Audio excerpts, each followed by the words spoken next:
അപ്പോൾ കാസർഗോഡിലെ ഫേമസ് ആയ ഒരു സ്ഥലമുണ്ട് റപ്പിച്ചാൻ്റെ ചറുമുറ്. അത് കഴിക്കാതെ ആരും ഉണ്ടാവില്ലല്ലേ ഇവിടെ.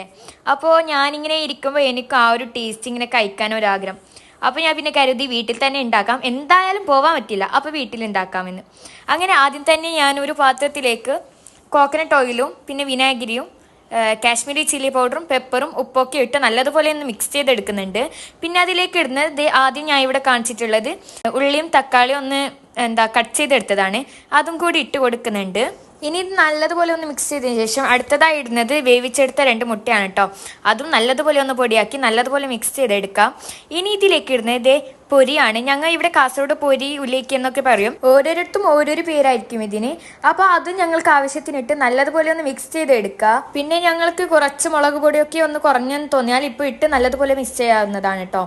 ഇനി ഇതൊരു പ്ലേറ്റിലേക്ക് സെർവ് ചെയ്തതിന് ശേഷം ഒരു ഹാഫ് ഫ്രൈ ചെയ്തെടുത്ത് ഞാൻ ഇതിൻ്റെ മുകളിലേക്ക് ഇട്ട് കൊടുക്കുന്നുണ്ട്. ഇനി ഷോപ്പിലൊക്കെ പോയാൽ ഇതിലേക്ക് സൂപ്പും കൂടി ഇട്ട് കിട്ടും കേട്ടോ.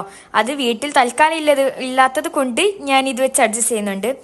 എൻ്റെ പൊന്നു സാറേ, ഇത് ഒന്ന് കൂട്ടി കഴിച്ചാലുണ്ടല്ലോ പിന്നെ ചുറ്റുള്ളതൊന്നും കാണില്ല, അത്രയ്ക്ക് രസമാണ്. അപ്പോൾ എല്ലാവരും ട്രൈ ചെയ്യണേ.